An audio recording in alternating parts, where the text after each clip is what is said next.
매일 아침엔 굿모닝 앤 굿모닝 여러분들 주식 투자의 리드오프 굿모닝 식스입니다. 자, 오늘도 새벽에 어떤 일들이 있었는지 확인해 보면서 힘차게 하루 시작해 보도록 하겠습니다. 자, 일단 뉴욕 3대 지수 마감 상황 확인해 보겠습니다. 뉴욕 3대 지수가 모두 상승하면서 거래를 마감했습니다. 자, 일단은 신규 실업 수당 청구 건수가 오늘 발표가 됐는데 생각한 것보다 거의 시장에 예상한 것과 비슷하게 나왔고요. 여기에다가 이제 내일이죠. 내일 우리 시간으로 내일 발표될 7월 미국의 고용 보고서에 대한 기대감 이런 것들을 대기하면서 일단은 완만한 상승세를 그렸습니다. 자, 이러면서 S&P 500 지수와 나스닥 지수가 다시 한번 사상 최고치를 경신하는 모습이었고요. 다우 지수도 역시 0.78% 상승하면서 함께 동반 상승하는 뉴욕 3대 지수의 마감 상황이었습니다. 자, 그럼 업종별로 흐름을 체크해 보겠습니다. 오늘 11개 업종 가운데 10개 업종이 상승하면서 대부분의 업종이 모두 좋은 모습을 보여줬습니다. 에너지 섹터가 국제유가가 좀 반등해주는 모습에 1.3%가량 상승했고 부동산, 금융, 경기 소비재뿐만 아니라 커뮤니케이션 섹터와 기술주도 역시 함께 동반 상승하는 모습이었는데요. 반면에 소재 섹터만 하락폭이 1% 넘게 조금 깊게 나오는 모습이었습니다. 자, 다음 종목별 흐름을 체크해보면요. 마이크로소프트와 애플 역시 기술주들의 대표주 중에 두 종목인 마이크로소프트와 애플이 모두 플러스권에서 거래를 마감하는 모습이었고 칩 관련 종목들 중에는 엔비디아와 AMD가 최근에 좋은 흐름을 계속 나타내고 있는데 엔비디아 같은 경우에는 1.79% 상승했지만 반면에 AMD 최근에 한 6거래일 연속으로 계속 사상 최고치 행진을 벌이다가 오늘은 급작스럽게 매물이 좀 쏟아지는 모습입니다. 5.4%가량 하락하면서 AMD가 거래를 마치는 모습이었고요. 커뮤니케이션 섹터에선 구글과 페이스북이 역시 1%대 상승세를 보여줬고 아마존과 테슬라도 역시 좋은 흐름을 나타냈습니다. 반면에 말씀드렸듯이 소재 섹터가 오늘 일제히 좀 무너지는 양상이었고요. 헬스케어 섹터 중에서도 보험사들의 주가가 오늘은 조금 좋지 않은 모습이었습니다. 자, 그럼 글로벌 이슈들 하나씩 체크해 보도록 하겠습니다. 자, 일단 가장 먼저 미국에서 이 바이든 대통령이 미국이 이제 2030년까지 판매되는 신차 중에 50%, 최대 50%를 전기 자동차로 채우겠다라는 이런 플랜을 발표할 것이다라는 소식이 일제히 전해졌습니다. 자, 바이든 대통령이 이런 행정명령에 서명을 할 것이다라는 것이 골자였는데요. 자, 일단은 미국에서 판매되는 전기차, 그러니까 자동차의 비중의 50%가량을 2030년까지 전기차로 채우고 여기에다가 내연기관 자동차에 대한 연비와 대기오염 규제를 대폭 강화하는 내용도 함께 포함될 것이다라는 것이 외신들의 보도였습니다. 자, 이러면서 전기차 판매를 적극적으로 유도하는 2단계 전략 방안을 발표할 예정이다. 곧 발표할 것이다라는 이야기가 나오고 있습니다. 자, 바이든 대통령이 행정명령에 서명을 하고 이것에 대해서 발표를 할 때 GM과 포드, 클라이슬러, 이 미국의 3대 자동차 CEO들도 함께 참석을 해서 적극 동참할 것을 의지를 표현할 것이다라는 그런 외신들의 보도가 이어지고 있는데 조금 의아한 것은 테슬라의 일론 머스크는 참여하지 않는 것으로 확인이 되고 있습니다. 이런 것이 미국에서 전기차 드라이브가 조금 더 강하게 펼쳐질 것이고 우리 시장에도 오늘 이런 내용이 분명히 반영될 수밖에 없는 상황이어서 추이를 지켜보셔야 되겠습니다. 자, 다음 살펴볼 이야기는 고용지표와 관련된 이야기인데 내일 이제 미국의 7월 고용지표가 발표가 되고 그 전에 오늘 같은 경우에는 지난 한 주 동안의 주간 실업보험 청구자 수가 공개가 됐습니다. 38만 5천 명으로 전주 대비해서 14,000명 정도 줄어든 수치를 발표했는데요. 일단은 전문가들이 예상했던 수치와 거의 동일하게 나왔습니다. 코로나19 델타 변이 확산에도 미국의 주간 실업보험 청구자 수가 2주 연속으로 감소하고 있는 추이고요.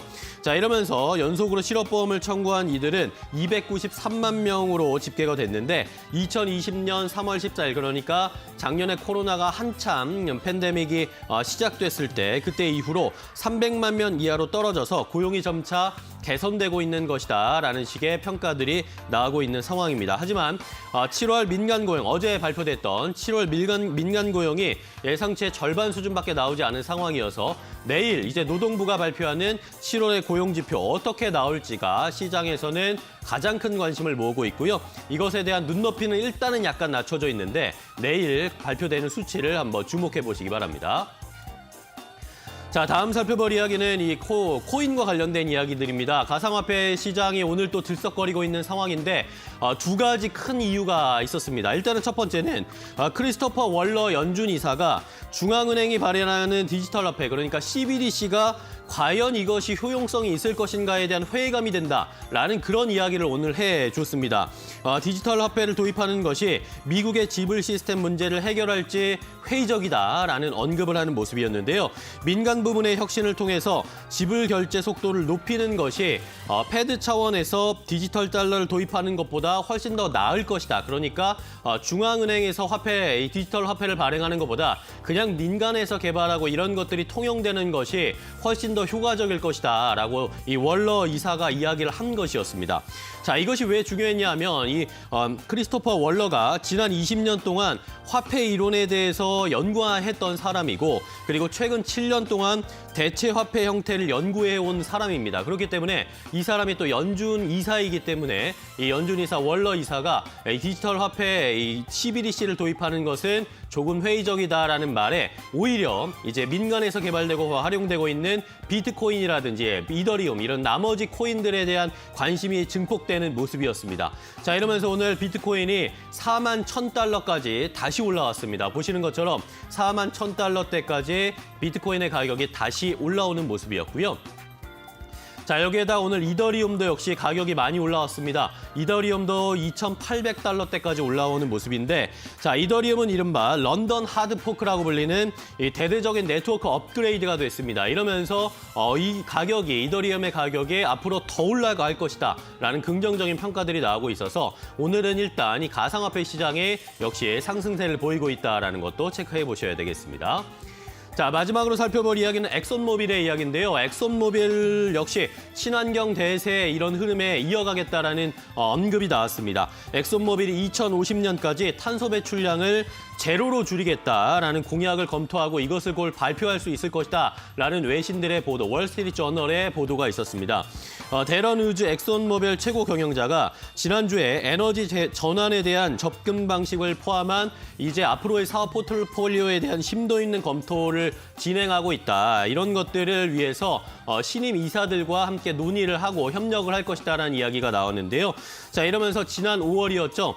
수익률을 높이고 회사의 저탄소의 시스템, 이런 생태계를 만들기 위해서 뭔가 변화를 추구하고 새로운 이사들을 받아들였던 엑손모빌인데, 과연 엑손모빌 에너지 회사, 이 석유 회사로 대표적으로 알려져 있는 회사인데 과연 탄소 배출 제로를 할 수 있을 것인가에 대한 가능성도 시장에서는 여러 가지 의문 부호가 나타나고 있고, 어쨌든 친환경이 대세다라는 것은 다시 한번 확인해 볼 수 있는 오늘 이슈까지 함께 체크를 해봤습니다. 자, 이렇게 글로벌 이슈들을 확인을 해봤습니다. 오늘 또 뉴욕 증시에서는 어떤 종목들이 특별하게 움직였는지 최훈 캐스터와 함께 더 확인해 보시죠. 네, 간밤 뉴욕 증시 3대 지수 모두 상승하면서 거래를 마감했습니다. 하지만 우려가 나오면서 하락이 나왔던 기업들도 있는데요. 현재 시장에서는 무엇을 우려하고 있는지 오늘은 5가지 기업을 통해서 만나보도록 하겠습니다. 네, 첫 번째 기업은 로빈후드입니다. 어제는 무려 50% 이상 급등했던 기업인데 오늘은 20%가 넘게 빠졌습니다. 여러 가지 좀 악재성 뉴스가 있었기 때문인데요. 일단 이러한 극심한 변동성을 두고 여러 가지 좀 투자 의견들이 나오고 있습니다. 울프 리서치는 이 로빈후드에 대해서 Do not yellow this stock이라고 투자 의견을 밝혔습니다. 그러니까 이 기업에 대해서 너무 가볍게 생각하지 말아라라는 투자 의견을 밝히기도 했는데요. 현재 가입자 수의 이 증가세가 점차 둔화되고 있고, 더불어서 이 규제 조사가 계속해서 나오게 된다면은 장기적인 성장에는 위험이 있을 것이다라고 이 투자 의견을 밝혔습니다. 그리고 간밤 시장에서는 기존 주주들이 9,700만 주를 매도할 것이다라고 밝히면서요. 주가가 27%가 넘게 빠졌고 50달러 선에서 거래를 마감했습니다. 네, 이어서 두 번째 기업 만나보도록 하겠습니다. 애쉬인데요. 호실적을 발표했음에도 불구하고 연간 가이던스를 낮춰 잡으면서 주가가 하락세를 나타냈습니다. 최근에 아마존 그리고 이베이와 같은 전자상거래 업체가 호실적을 발표하고도 주가가 계속해서 하락세를 나타냈는데 애쉬도 마찬가지였습니다. 이 코로나19 이후에 이 전자상거래의 붐이 정체될 수 있다라고 밝히기도 했는데요.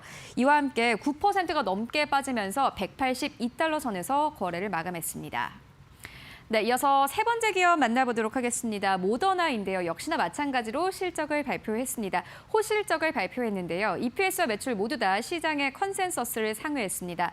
또 자사주를 매입하겠다라고 밝히기도 했습니다. 하지만 최근 주가가 계속해서 올랐던 만큼 간밤 시장에서는 0.6%의 하락세로 거래를 마감했습니다. 하지만 배런스지는 여전히 모더나에 대한 긍정적인 의견들을 보도를 하기도 했는데요. 코로나19 백신을 두 차례 접종 후에 모더나의 백신의 경우에는 93%의 효과를 나타냈다라면서 긍정적인 보도를 이어갔습니다.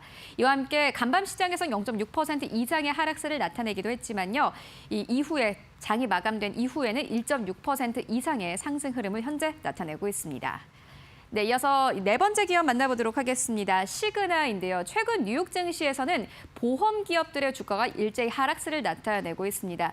뉴욕 증시에서 굉장히 오래된 역사를 자랑하는 시그나라는 보험 기업은요.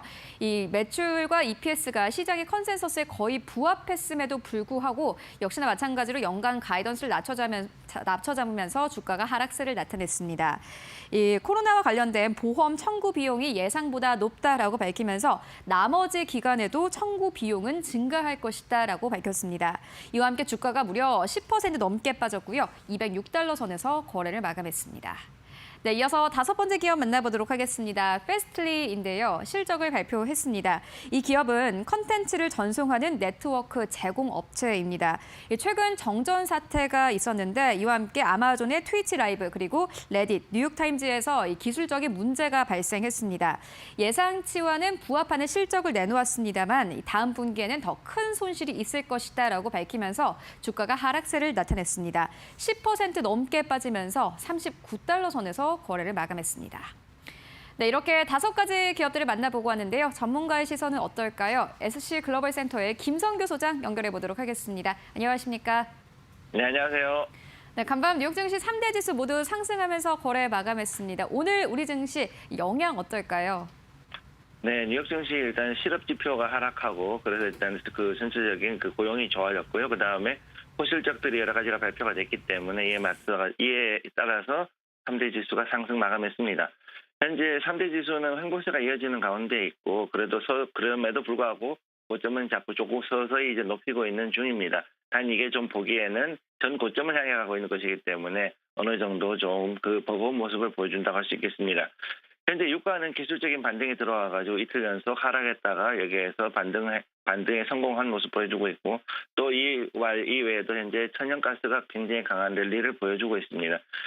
현재 국내 증시는 외국인과 기관이 양매수가 어제 들어왔었지만 수급이 약해서 횡보세를 지속하고 있고 일단은 지금 현재 연속성이 없는 이러한 이런 투자 주체들의 움직임 때문에 이 전체적인 시장은 횡보세가 계속하고 있습니다.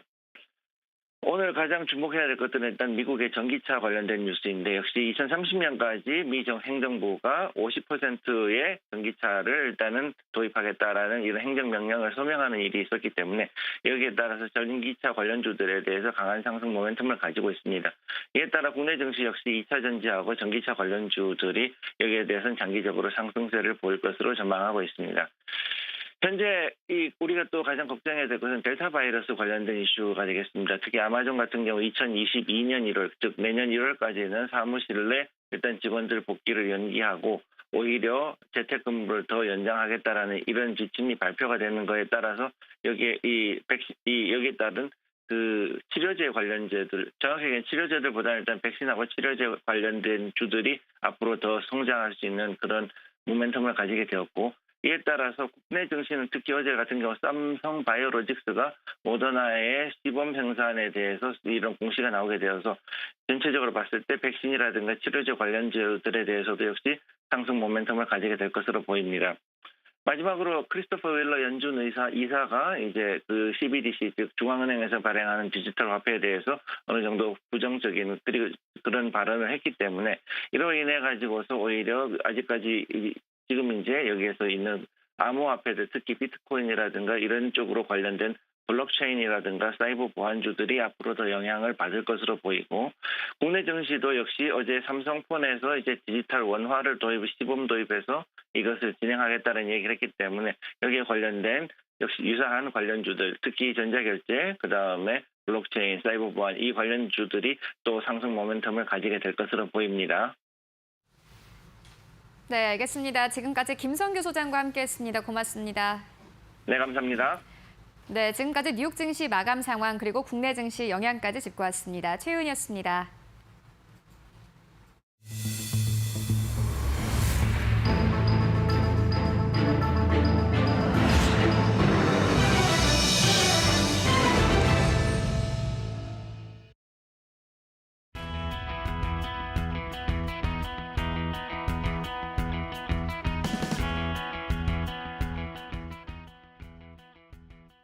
네, 이제 시장에 한 걸음 더 깊이 들어가서 어떤 일들이 일어났는지 또 우리 시장에 어떤 영향을 줄지 한번 확인해 보겠습니다. 왓츠업 시간인데요.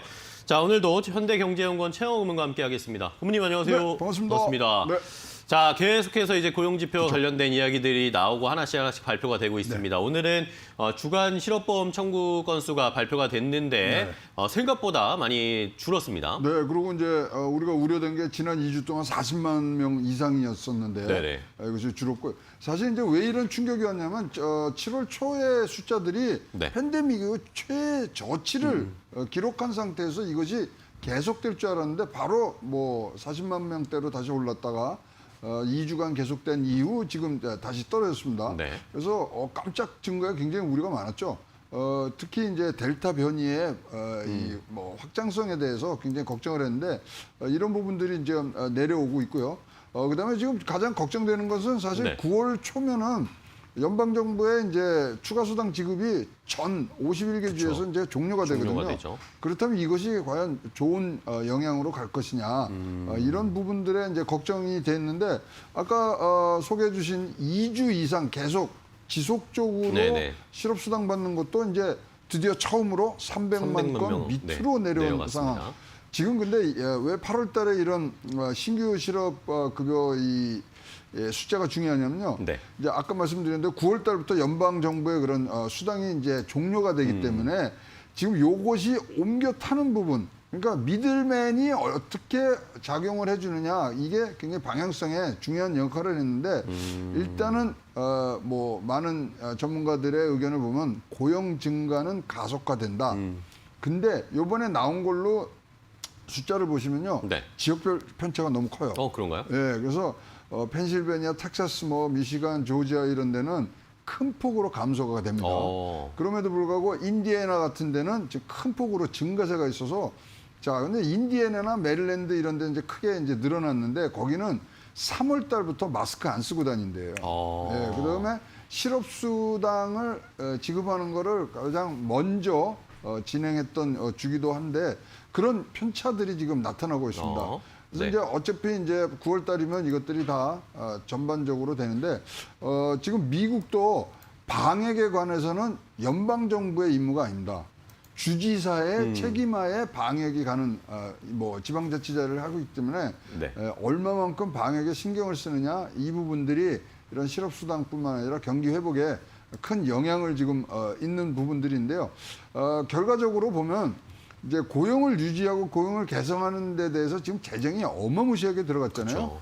그럼에도 불구하고 이런 숫자들이 들쭉날쭉하는 부분들은 효과에 대해서 굉장히 지금 재정 투입의 효율성에 대해서는 저조하다는 평가들을 지금 내리고 있기 때문에 일단 뭐 지켜보겠습니다만 9월 달에 연방 정부의 실업수당의 추가 실업수당이죠.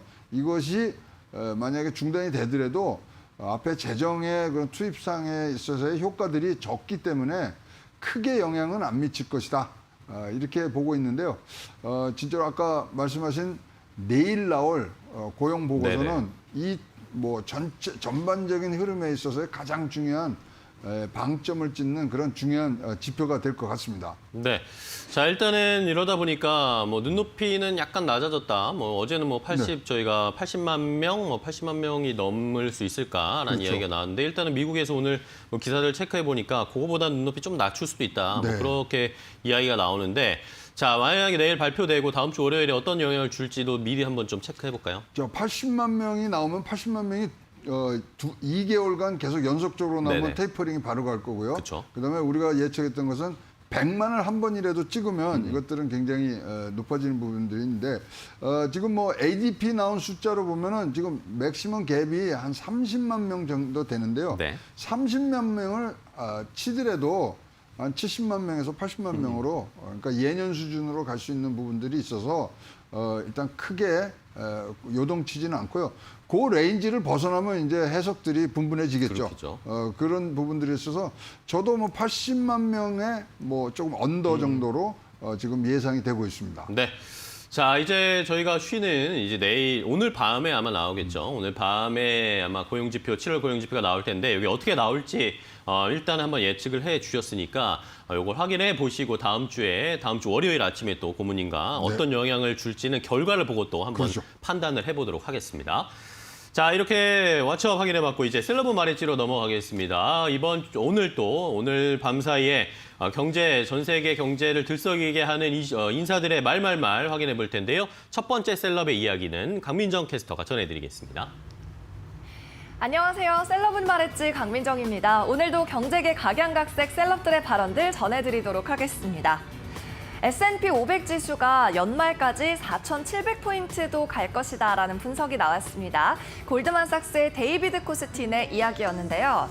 자, 올해 하반기 그리고 2022년까지요. 실적의 성장이 이 US Equity Returns, 미국 주식의 수익률의 주요 동인이 될 것입니다. 라고 말을 했습니다.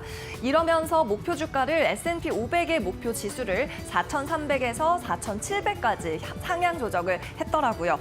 과연 4,700 갈 수 있을지 고모님의 의견 궁금합니다. 스튜디오 나와주세요.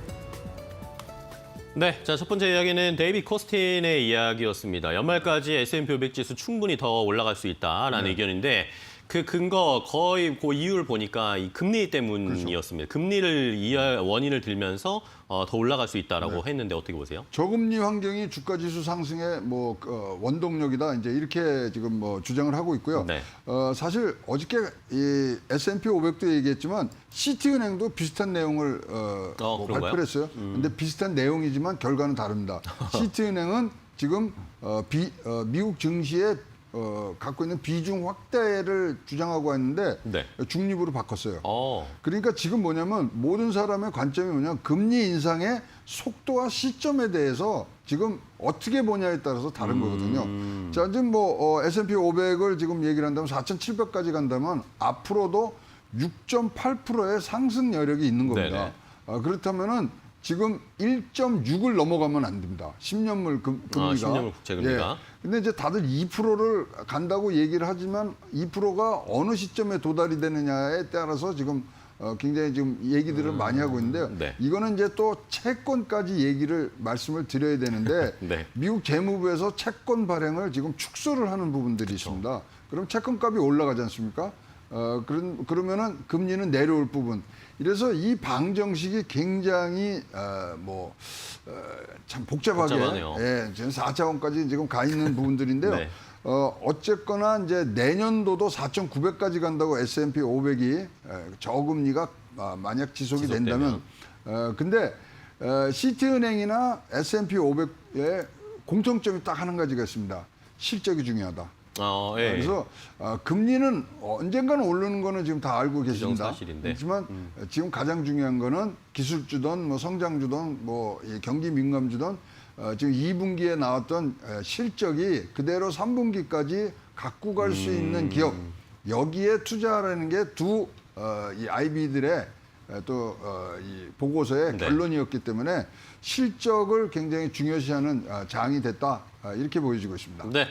자, 골드만삭스의 이야기와 여기에 더불어서 시티뱅크의 이야기까지 함께 첨부를 해주셔가지고 알려주셨는데 결국에는 기업 실적 탄탄한 종목들을 가지고 끌고 가야 된다라는 결론이 나왔네요. 자, 다음 셀럽의 이야기 또 확인해 보겠습니다. 다음 셀럽은 누구죠, 강민정 캐스터? 네, 다음 셀럽은 오랜만에 앨런 머스크 만나보도록 하겠습니다. 미국에서는 2030년까지 이 전기차 비중을 50%로 늘리겠다고 공언을 했는데요. 이 같은 내용의 행정명령에 서명하는 백악관 행사에 이 테슬라가 불참했다고 합니다. 왜였을지 트위터 함께 만나보겠습니다. Yeah, seems odd. 상당히 이상하네요. 테슬라가 초대되지 않은 것이 말입니다. 라고 말을 했습니다. 즉, 백악관으로부터 그런 행사의 내용을 듣지 못했다라고 머스크는 이야기를 한 건데요. 이 단순히 백악관의 실수였을지 이 미국의 전기차 목표와 테슬라 이야기 역시 스튜디오 통해서 해석 들어보겠습니다. 네, 다음은 일론 머스크의 이야기인데 이걸 또 트윗에 남겼네요. 저는 백악관 인사의 이야기를 기사로 봤는데 자, 이제 미국이 2030년까지 전기차 비중을 50%까지 절반으로 높이겠다. 이러면서 GM, 포드, 클라이슬러의 CEO들은 초청을 해서 아마 이렇게 뭔가 퍼포먼스를 할 것 같은데 일론 머스크는 안 갑니다. 일론 머스크가 이제 이거 쓰면서도 자기가 왜 초대 안 받았는지 자기는 알아요. 왜냐면 그런가요? 2018년도에 증권 사기 혐의로 CEO에서 내려왔었잖아요. 근데 이거 다시 백악관에서 부른다 그러면 그거를 거의 뭐 면제, 사면해 주는 면제부를 효과인데 주는 거죠. 지금 자 그렇다면 테슬라에서 누군가가 가야 되잖아요. 근데 댄홈 이사회 의장이 회사를 간둡니다, 금방. 그러니까 댄홈을 부르기도 그렇고. 갈 사람이 없군요. 그다음에 이제 테슬라를 부르면은 이게 조금 증권 사기 혐의에서 벌을 받고 이사회에서 내려오고 이런 사람을 불러서 하는 자체가 백악관으로서는 조금 격에 맞지 않다. 테슬라는 꼭 불렀어야 되는데 지금 그러다 보니까 그런 또 공백이 생기는 부분 이런 것들 때문에 여러 가지를 생각을 해서 미국 백악관에서 이런 행사들 할 때는 정가자는 아니지만 지금 아직까지도 벌을 받고 있는 기간에 있는 사람을 부르기는 조금 어려웠지 않는가 이렇게 봅니다. 테슬라 없이 전기차 50% 가는 것은 말이 안 되고요. 그쵸. 이제 행정명령 한 다음에 이런 것들이 해결이 되는 연말쯤에는 한번 분명히 바이든과 테슬라의 1대1 면담은 분명히 있을 것이라고 보여집니다. 네, 알겠습니다. 자, 일론 머스크가 다 알고 있는 상황에서 자기는 안 불렀네라고 트위터에 남겼는데, 네, 앞으로의 추이. 전기차 그렇죠. 진짜 일단은 오늘 또 우리 시장에도 이 이슈들이 좀 많이 영향을 미칠 테니까요. 전기차, 미국에서의 전기차 판매 비중 50%까지 높이는 이 행정명령, 과연 어떤 효과가 나타날지도 오늘 시장에서 확인해 보도록 하겠습니다. 자, 마지막 이야기를 또 체크해 봐야겠죠. 마지막 셀럽은 누구죠? 강민정 캐스터. 네, 마지막 말말말은 암호화폐 이더리움 관련한 내용입니다. 세계 암호화폐 시장에서 시가총액 2위를 차지하고 있는 화폐죠. 랠리를 펼쳤는데 이 재료는 런던 하드포크였습니다. 하드포크 이후에는 무엇이 달라지는지 함께 살펴보겠습니다. Those changes, 하드포크 이후에 이더리움은 더 유용해지고요. less abundant, 덜 풍부해집니다. 즉 생산량이 줄어듭니다. 라고 얘기했습니다. 왜 유용하고 왜 덜 풍부해지는지 이유도 함께 살펴보겠습니다. 유용하다고 말씀드린 이유는 수수료가 낮아지고요. 네트워크는 더 빨라지기 때문입니다. 그리고 less abundant, 덜 풍부하다, 즉 유통되는 이더리움의 양이 줄어든다라고 말한 이유는 이 지분 증명의 방식, 채굴 방식이 바뀌기 때문이다라고 이야기를 했습니다. 자, 어젯밤쯤에 이 하드포크가 실행된 이후로 이더리움 주가가 20% 가까이 치솟더라고요. 이 오랜만에 암호화폐 관련된 내용 전해드리면서 전 여기서 물러가도록 하겠습니다. 저는 다음 주에도 셀럽은 말했지로 돌아오겠습니다. 네, 강민정 캐스터도 한 주 동안 수고하셨습니다. 자, 이 마지막 이야기는 이더리움인데 런던 하드포크 이 업그레이드가 진행이 됐고 이러면서 이더리움의 희소성이 더 높아질 것이다. 네. 이런 평가들이 나오고 있습니다. 일단 채굴량을 4% 정도 감소하는 지금 네. 효과를 지금 보는 것 같고요. 그다음에 여기가 이더리움 써보신 분들은 잘 알지만 이제 특정 거래를 발생시키기 위해서는 이 거래 수수료를 내야 돼요. 네네. 근데 수수료가 많이 쓴 사람부터 거래를 책정을 해줍니다. 그거를 내린 거죠. 그다음에 여기는 이제 기본 수수료와 이제 빠르게 가는 이제 급행료가 있는데 이것들을 다 채굴하는 사람들한테 가스비라 그래갖고 가스비라 그래갖고 이걸 줍니다. 근데 그거를 이제는 사실 기본 수수료는 채굴자한테 안 주겠다. 이거는 소각시키겠다. 그러다 보니까 이제 기본 수수료와 우대 수수료 이 부분들은 계속 가고 있습니다만은 수수료 많이 내는 사람이 먼저 처리되는 부분들이 좀 완화되는 그러니까 수수료가 전체 내려온다는 거죠. 그런 부분들이 가고요. 앞으로 이제 플랫폼이 더 넓어진다는 것은 디파이나 그다음에 NFT 쪽하고 접목시키겠다. 이런 부분들이 가고 한 3년 후에는 비트코인보다 이제 시총이 더 높아질 것이다 이제 했는데 자 암호화폐 전체로 보면요 암호화폐 소재가 다 이제 소진이 됐습니다. 네. 올해 내에는 그렇기 때문에 큰 변동 없이 가는데 그러면 이더리움이 이렇게 좋게 되는데 왜 비트코인은 같이 뛰지? 이 의문들이 있으실 텐데요. 자 비트코인 뛰는 이유는 이런 겁니다. 인프라 건설하는데 암호화폐에다 세금 부과한다 그러면 이거 악재라고 우리가 생각을 했잖아요. 네네. 그렇지 않습니다. 그다음에 지금 뭐 어저께도 소개드렸습니다. 갠슬러가 암호화폐 규제 강화를 시사를 했잖아요. 네. 시장은 어떻게 읽었냐면 미운 놈은 떡 하나 주지 뭐 진짜 내가 아끼고 이런 사람은 사랑의 매를 주잖아요. 그쵸. 그걸로 해석을 한 거예요. 아. 암호화폐를 규제를 강화를 하고 세금을 매긴다는 것은 결국 암호화폐를 제도권으로 들어오고 암호화폐를 대중화하는 것에 어떤 방점이 찍힌 거 아니냐 이렇게 시장이 읽은 거예요. 비트코인 오를 일이 하나도 없거든요. 그렇죠. 그러다 보니까 이것이 굉장히 이제 진짜로 제도로 투자자를 보호하고 시장을 육성하려는 마음이 있구나. 뭐 말씀드린 대로 갠슬러는 MIT에서 비트코인 가리키는 네네. 사람입니다. 여기 또 옹호도 하고 있는 부분이 이런 강화를 한다는 자체가 비트코인을 대중화하고 제도권으로 넣는다는 소식에 비트코인이 같이 오른 상황이고요. 연말까지는 비트코인의 뭐 전체 암호화폐에 대해서는 큰 소재가 없습니다. 네네. 따라서 지금 현재의 상황들이 그렇게 뭐 올라가는 추세는 있을 수 있습니다만은 큰 변동, 급락과 급등은 없는 그런 상태로 지속된다고 여러분 보시면 뭐 크게 틀리지는 않을 것 같습니다. 네, 좋습니다. 이더리움과 이 비트코인 이야기까지 해주셨습니다. 오늘 아까도 저도 체크해드렸지만 여기에다가 연준 크리스토퍼 월러 이사도 그렇죠. CBDC 네. 중앙은행에서 발행하는 디지털 달러 크게 효과가 있을까라고 연준 측에서 이야기를 해버렸습니다. 이러다 보니까 7가지 부스터를 받으면서 오늘 비트코인과 이더리움 전체적인 암호화폐들의 가격이 올라갔다. 이런 비슷한 추세가 연말까지 좀 이어지실 것 같다라고 고문님께서 예상을 해주셨으니까요. 이 비트코인이나 암호화폐 투자도 한번 잘 체크해 보시기 바랍니다. 자, 오늘 셀러본 말했지 그리고 왓츠업까지 최영호 고문과 함께 했습니다. 고문님 또 오늘 좋은 이야기 해주셔서 감사하고 다음 주에 또 뵙도록 하겠습니다. 네, 고생 많으셨습니다. 고맙습니다. 자, 이제 우리 시장으로 돌아오겠습니다. 오늘 시장에서 기대해도 괜찮을 종목, 어제 좋은 시세를 뿜었던 LG 헬로비전을 함께 확인해 보겠습니다. LG 헬로비전 오늘도 올라갈 수 있을지, 그리고 이 종목의 대안주 2개까지 잠시 후에 공개하겠습니다.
자, 오늘 기대해도 괜찮을 종목은 바로 LG 헬로비전입니다. LG 헬로비전 어제 10% 넘게 장중에 상승하다가 8%대 상승세로 거래를 마감했는데요.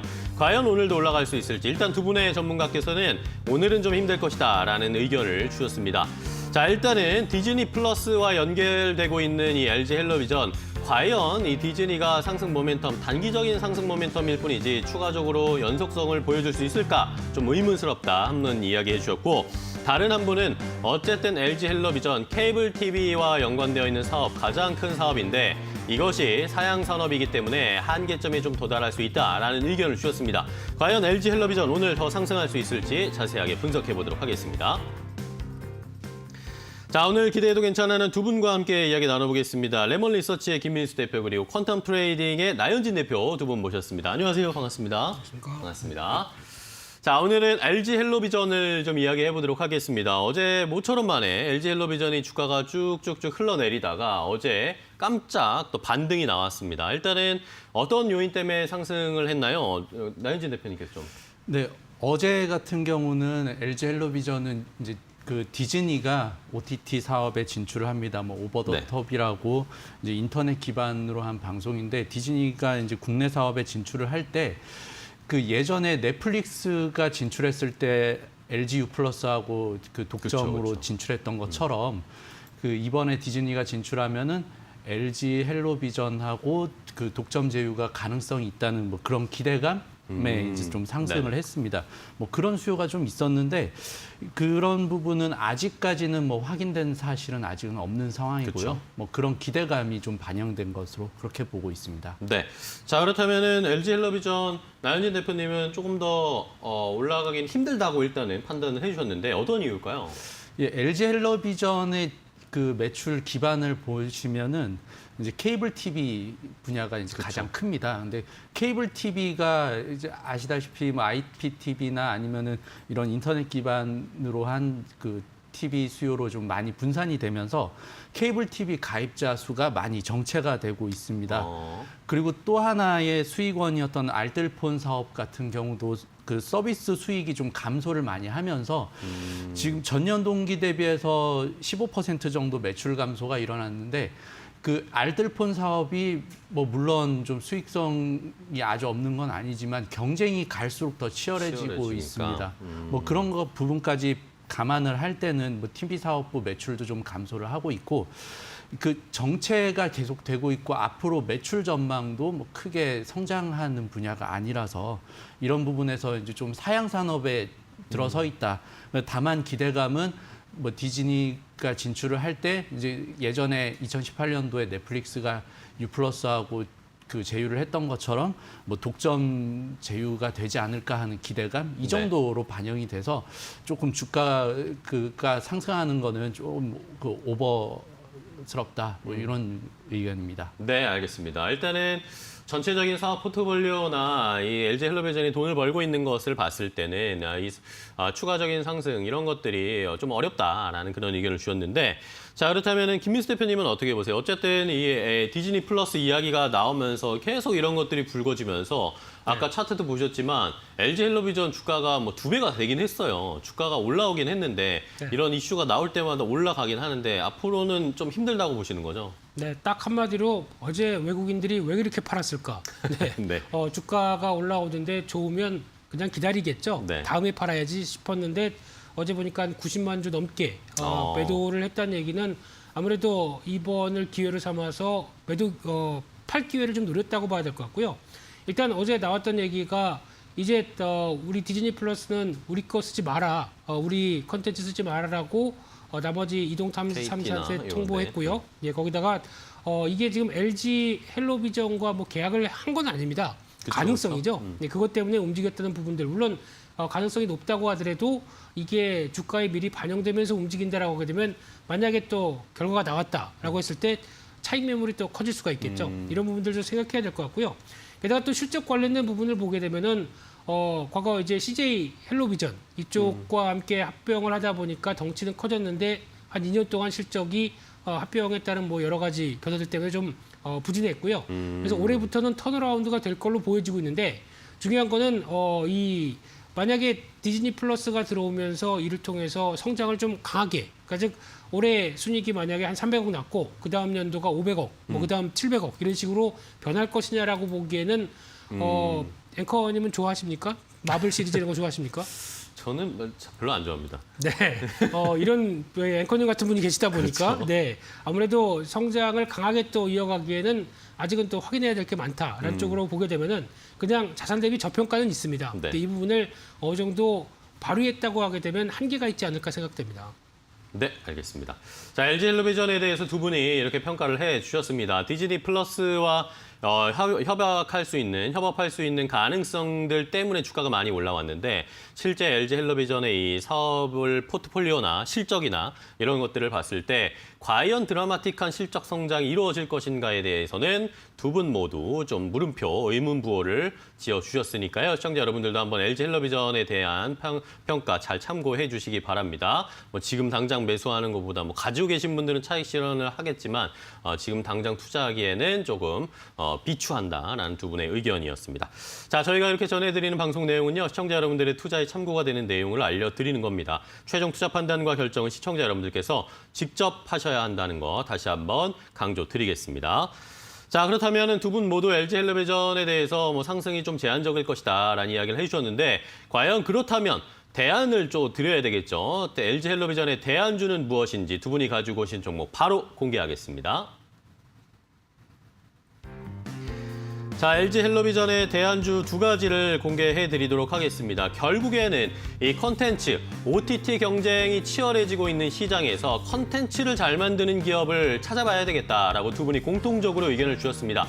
그러면서 한 분은 키이스트, 다른 한 분은 스튜디오 드래곤을 가지고 오셨는데요. 이 두 종목, LG 헬로비전의 대안주로 키이스트와 스튜디오 드래곤 어떤 종목이 더 좋을지 자세하게 비교 분석해 보겠습니다. 자, 이 두 분이 모두 공통적으로 이 컨텐츠와 관련된 종목들을 가지고 오셨습니다. 일단은 김민수 대표님의 대안주부터 볼까요? 네, 콘텐츠 관련된 쪽으로 시선을 돌려서 네. 키스트라는 키스트요. 종목에 말씀드리고 싶은데 예전에 배용준 윤사마가 네. 유명했었죠. 네. 증권방송계에서는 호사마.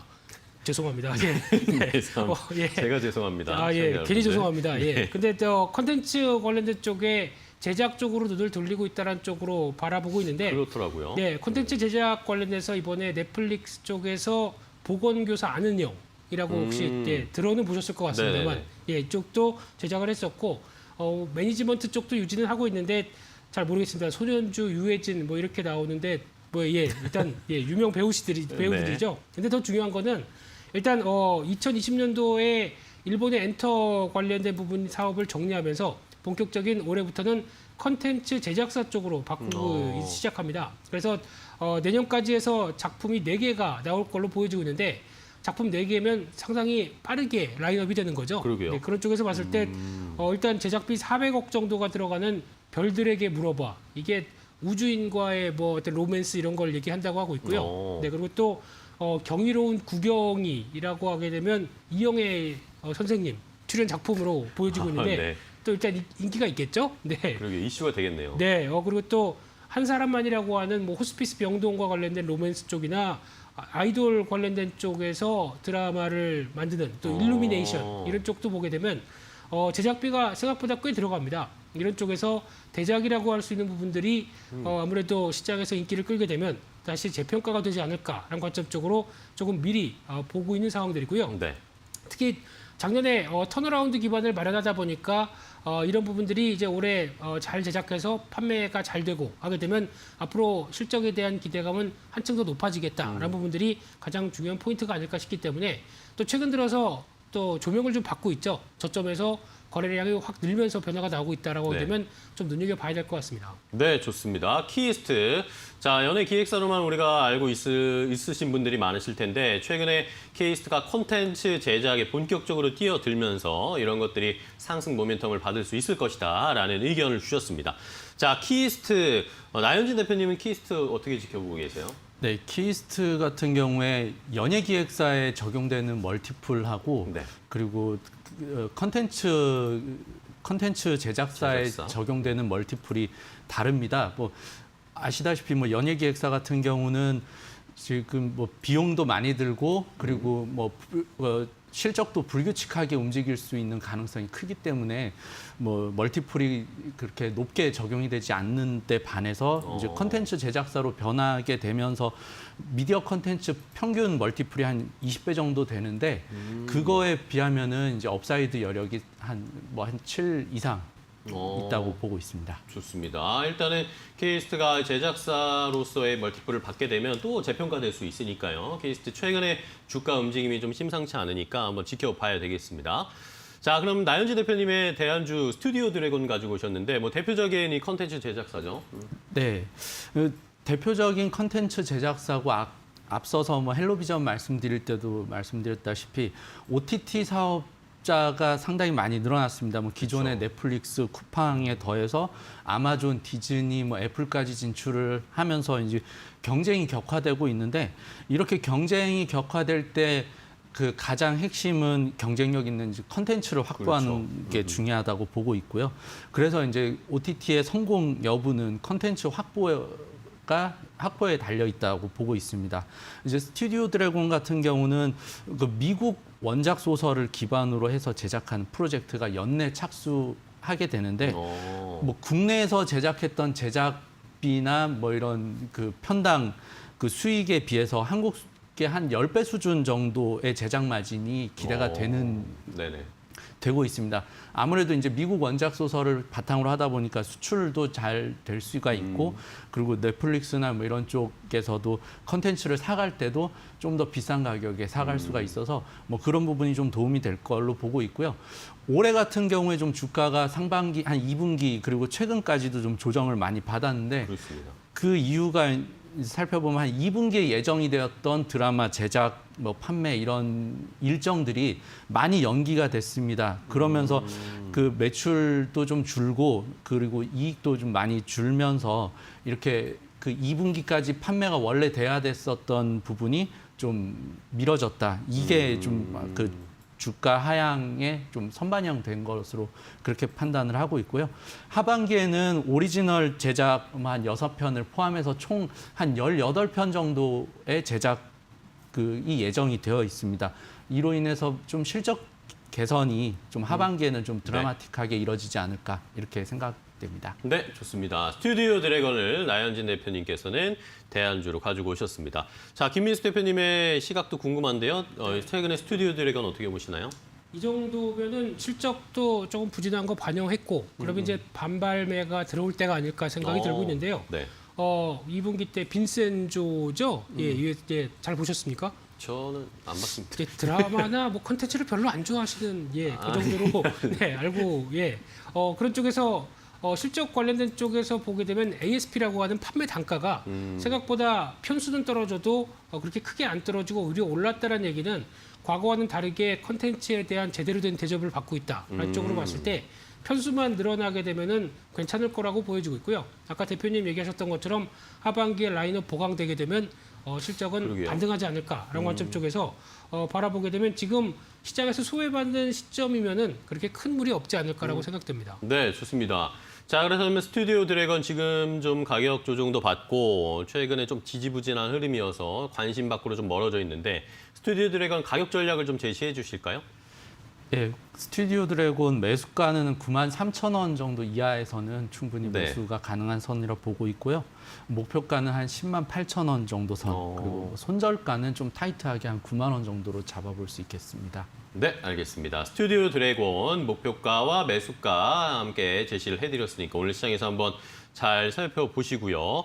자, 다음은 이제 키스트도 가격 전략 좀 주셔야 되는데 키스트는 또 최근에 좀 올라왔습니다. 네, 올라온 게 바닥 탈출 신호가 아닐까라고 보고 있는데 거래 확실히 늘어나고 있고요. 그러다가 좀 지지부진한 주가가 저점대에서 빠르게 움직이기 시작한다라고 하게 되면 이 부분에 박스권을 돌파를 한다라고 봐야 되겠죠. 그런 쪽으로 보게 되면 한 단계 레벨업을 이제 시도하겠다라는 쪽, 특히 내년에 대한 기대감도 같이 연결된다라고 보게 되면 좀 긴 시각으로 봤었을 때 박스권 다음 단계로 봤을 때 한 2만 원대 정도까지는 목표가로 선정을 할 수 있을 것 같고요. 손절가는 또 박스권 하단부가 이탈되는 가격 14,000원대로 말씀드리겠습니다. 네, 알겠습니다. 자, 이렇게 키이스트에 대한 가격 전략까지 제시를 해드렸습니다. LG 헬로비전의 대안주 키이스트와 스튜디오 드래곤 잘 살펴보시고 오늘 시장에서 함께 잘 대응해 보시기 바랍니다. 좋은 콘텐츠주를 잡자라는 오늘 결론이 나왔네요. 자, 그렇다면 이제 이렇게 오늘 기대도 괜찮은 여기까지 확인해 보겠고요. 시간이 얼마 남지 않았지만 간단하게 오늘 시장 일주일의 이제 마지막 금요일인데 일주일 마지막 오늘 금요일 어떻게 좀 대응해 볼까요, 김민수 대표님?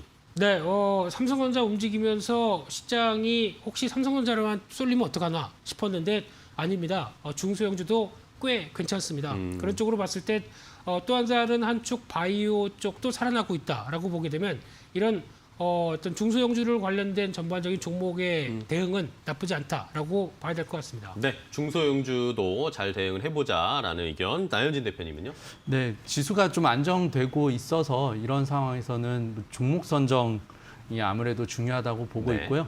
뭐 좀 신중히 접근할 수 있는 시기라고 보고 있습니다. 네, 자, 두 분이 뭐 종목별 장세가 이어지고 있고 중소형주를 좀 잘 대응해보자라는 의견을 주셨으니까 오늘 시청자분들도 잘 참고해 주시기 바랍니다. 자, 오늘 두 분과 함께 이야기 나눴습니다. 좋은 종목 소개해 주셔서 감사하고 다음 주에 또 뵙도록 하겠습니다. 고생 많으셨습니다. 고맙습니다. 네, 굿모닝 식스 오늘 저희가 준비한 소식과 정보는 여기까지입니다. 저희는 또 주말 쉬고 다음 주 월요일에 더욱 빠르고 정확한 정보 가지고 찾아뵙도록 하겠습니다. 매일 아침엔 굿모닝 앤 굿머니 끝까지 시청해 주신 여러분 고맙습니다.